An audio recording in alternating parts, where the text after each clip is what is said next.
Welcome back, everybody, to this episode of the Open Concept Podcast, where we are breaking down unnecessary walls and barriers that stand in the way of greatness. Little special episode today. We actually have two episodes coming up, this one and the following episode. We're doing a two-part series on something that often comes up, and because we are in the building space, in the we're talking about knocking down walls and barriers. Literally, it's knocking down walls, often rebuilding everything that you thought was true about your home and building it back up to something that you love and enjoy. But if you have ever struggled with the idea of whether or not you should renovate, build, or relocate, these next two episodes, this episode and the next episode, is a little two-part mini-series about just that, because we come up against these questions all the time. And if you are making a large financial investment, this is something that you are really going to want to listen to and pay attention to, because we absolutely do come up across this. And that is quite often the question that you, if you're a homeowner, have. And it's not something that you should rush into. It's not a decision that you should rush into. But we get asked all the time, and we have people that come to us and say, you know what, we love our neighborhood, but this house, right, it just doesn't work anymore. Should we renovate it or just start over and build new? And we're going to go in part one, we're talking about should we renovate or build. And part two, we're going to get into should we actually relocate, as well as a decision-making framework that kind of wraps everything up all together. I encourage you to listen to both. Bear with me here. I'm hopefully can bring you some real good insight as to what our experience has been over the last 15 years. But every time I hear these questions, I smile, right? Because I don't know what's really being asked. And I know it's not just about bricks and budgets. It's about life. It's about identity. It's about what home means to you. Now, before we dive deep into the details and costs and timelines and headaches, I want you to know something. If you're wrestling with this question, you're not behind and you're not indecisive. You're being smart. Because making this call, whether to renovate or to build new, is one of the most significant financial and emotional decisions that most people will ever make. Now, let's be honest, the housing market in Vancouver and the Lower Mainland, where we are located, is not for the faint of heart, right? Land is expensive, the dirt is expensive, and construction costs are high, and regulations, they can make you pull your hair out. I don't have much hair left anymore, but here we go. And there's an emotional piece. You've probably lived in your home for years, right? You've raised your kids there. You've hosted holidays there. You've put down roots. So when the kitchen starts to feel cramped or the layout starts driving you nuts, it's not just a design problem. It's personal, right? You're asking yourself, is this still the right home for us? Can we make it work with a renovation, or are we just throwing good money after bad? And these are smart questions. Because when you strip away the emotion, what you're really doing is trying to make a strategic decision about one of the biggest assets you're ever going to own, which is your home. And that's exactly what we're going to unpack today. Renovating, in theory, let's start talking about renovations first. But renovation, in theory, it sounds great, right? You keep your location, you stay close to work and schools, and improve what's already there. But here's the truth. Not all homes are good candidates for renovations. Right? We've seen both sides projects that completely transform a space, and clients who realized halfway through we should have just started from scratch, right? We're into this thing, we start making decisions, and oh man, how far away actually are we from building a new home? But let's break down when renovating does make sense. Number one, you love your neighborhood and your lot is gold, right? So if you've got a lot in a prime location, maybe it's, Vancouver proper, South Surrey, Tawasin, or certain pockets of Burnaby or North Van, right? That land is worth a fortune. And it often makes sense to stay put and reinvest in that land rather than give it up for something uncertain. Renovations allow you to modernize your home while preserving the value of your location. And that's one thing you really do need to consider. Number two is that the structure's solid and the bones are good, right? If your foundation is in good shape, your framing is relatively true, and the overall structure is pretty solid, renovating can give you an incredible bang for your buck. Think of it as updating the engine and the interior of a classic car, right? You're working with something that already runs. But, and this is where people get burned, if your house is riddled with hidden issues, those little updates can quickly turn into a full rebuild disguised as a renovation.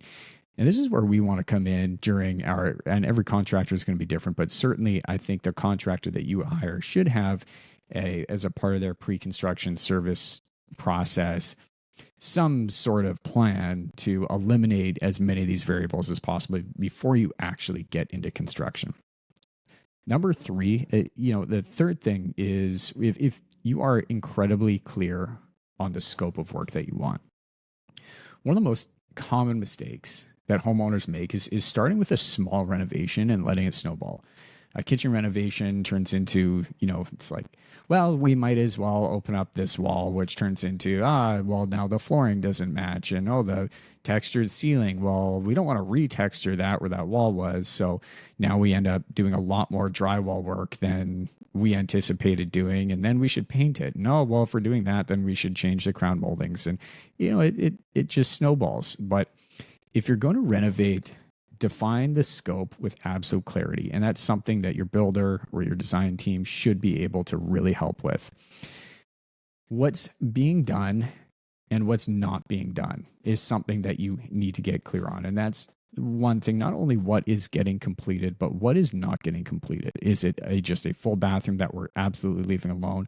Are we not upgrading the electrical service, whatever that may be? But you want to get clear on what you are going to be renovating, the scope of work that you want to have done, and make sure that your contractor highlights the tasks that are also not going to be completed. So that's crystal clear to you. The fourth thing that you want to consider when you're renovating is that you're actually emotionally ready for that kind of disruption, right? Let's be real for a sec. Renovations can test even the calmest people. You might be living through months of dust, noise, and decisions, and you'll second guess your finishes and you'll hit delays. And I want to preface this by saying I don't encourage you to ever live through a renovation if you can avoid it.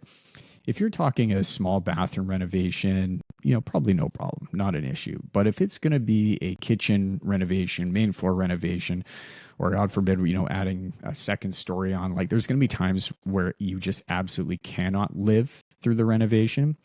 But even the times when you are living through a renovation, even if it is a bathroom reno, it's still kind of uncomfortable. You have people in your house all the time that you don't really know. You are living in chaos. But, if you can handle that temporary chaos, then renovations can certainly be amazing. If not, it can absolutely eat you alive. And there's nothing wrong with saying, you know what, I just want to move into something finished.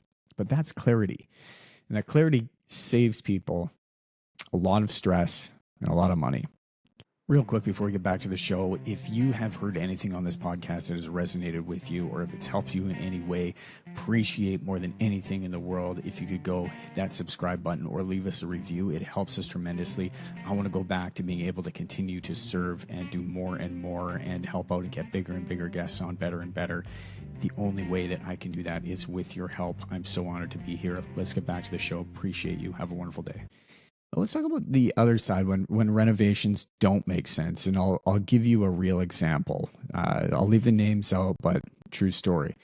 We had a client here in Delta a few years ago. Great people. Their home was built in the late 70s. It's about 2,500 square feet, standard wood frame construction. They love their neighborhood, quiet street, great trees, longtime neighbors, all that stuff.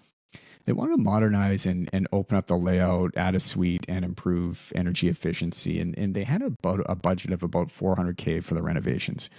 But here's where the story turns. When we got into it, we started understanding here, like, first of all, there's addition that was added. It was unpermitted. We detected a lot of moisture in the framing. There was some structural sagging from an old addition done decades ago, old electrical that needed to be updated. And like fixing those things, not just patching, but fixing, was going to cost another $250,000, $300K on top of what they were anticipating spending. And at that point, they're halfway to what would be a brand new custom home. And that was the direction that we ended up going. But we sat down, we ran through the numbers honestly, and they made the call to rebuild. And today they've got a modern, energy efficient home that's worth significantly more than what a renovation would achieve. And it's built to last another 50 years to 100 years pretty easily. And that's the kind of honesty we believe in. But renovations can be incredible, but only if they make sense structurally and financially. Well, let's talk about building. When building home starts to make sense, building a new home starts to make sense. For some homeowners, the idea of tearing down a perfectly livable home feels pretty extreme. But in a market like ours, it can actually be the most rational move. And here's why. When you build new, you're designing for your life, not adapting to someone else's decades-old blueprint, right? Every wall, every window, every inch of space, it has intention. Put out an Instagram video about that not too long ago, but go out and check our reels of me sitting in a window nook talking about using all of every square inch of the home to, the best advantage of the homeowners. But we know with modern building standards, your new home will be far more energy efficient, safer, and cheaper to maintain over time. So number one, let's take a look at this, right? The numbers might surprise you. Most people assume building new automatically costs double a renovation, but not necessarily. Large-scale renovation of an older home in Vancouver can easily run $400 to $700 a square foot, depending on complexity and surprises behind the walls. A new build would be somewhere, $500 to $800 a square foot for a relatively good, high-quality custom home, but you're getting everything brand new. No compromises, no retrofits, and no hidden mold behind 1970s drywall. So while the sticker price might look similar, the value per dollar can often be much higher on a new build.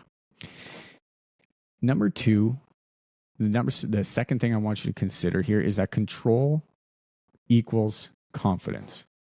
Control equals confidence. So one of the biggest benefits of building new is control. You're not trying to make existing walls work with your dream layout, and you're not constrained by old mechanical systems, past mistakes, unpermitted work. You don't know we've seen everything, right? We've seen newspaper used as insulation in walls that we weren't anticipating. Like, this is stuff that comes up with renovations. You just don't know. But you get to plan your home around how you actually live today. And we see this all the time. Family starts thinking that they're going to renovate, but once we do a feasibility study, they realize they can create something far more functional by rebuilding within the zoning limits. And they go from, just making do to building ideal. And that shift from compromise to clarity is super powerful. Third thing I want you to consider is the energy of efficiency and longevity. Right? Modern homes are built to entirely different standards than what we saw even 20 years ago.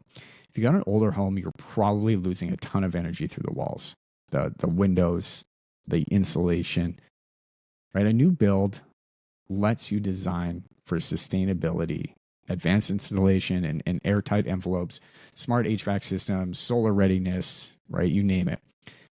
And that's not just good for the planet, it's good for your pocket. Over 10 to 20 years, those savings add up, and your resale value will reflect it. Fourth thing I want you to consider is having to avoid the half measure trap. Here's something we see a lot. Homeowners who renovate, but deep down they really want a new. They invest hundreds of thousands of dollars into a rental only to still feel like they're living in an old house just with new finishes. If your gut says we're trying too hard to make this house something it'll never be, listen to that, because that feeling does not go away. Let's hit some of the big objections people have when it comes to rebuilding. Number one, right? It'll take too long is often, one of the big objections that we get. It'll take too long. And yes, building new does take time. Between design, permitting, and construction, you're likely, you're looking at a year and a half, 12 to 18 months, even maybe 24 months, depending on, if you're building somewhere over on the bluff or over in South Surrey in some areas. Like, it is going to certainly take time. But here's the real question. Would you rather spend 18 months building what you love or the next 10 years tolerating what you don't? Second thing we often hear is it'll cost too much. Talking about budget. And that depends on your scope. The initial cost might be higher than a surface renovation, but you'll save massively on maintenance, efficiency, and long-term performance. Plus, in a market like ours, a well-designed new home on a strong lot often appreciates faster than a renovated older home. Third thing we often hear is, it's just too overwhelming. We don't know where to start. It's new to us. We're kind of scared of the process. And that's where the right team matters. All right, we want clients through every stage from the design concept to final inspection so the process feels structured, not chaotic. You don't need to be an expert in building. You just need to partner with the right people. If you stuck with me so far, you might be wondering, okay, so how do I decide? But here's the truth. There's no single right answer, but there is a right answer for you. And here's how you start finding it. Start by clarifying your why. Are you trying to solve a space issue, a lifestyle issue, a financial one? Write that down. The clearer you are as to why you're making this decision, the easier your decision becomes. Assess your home's bones honestly. Get a professional evaluation done. Don't assume it's fine or, that it's doomed. And compare real numbers, not the guesses. Right? Get preliminary budgets for both renovation and rebuild options. Look at timelines, permits, and potential value increases. Right? And consider your life stage. Are you planning to stay for 2 years or for 20? And your timeline should drive your investment strategy when you look at it through that lens. Purpose, structure, budget, lifestyle. Your answer usually becomes clear.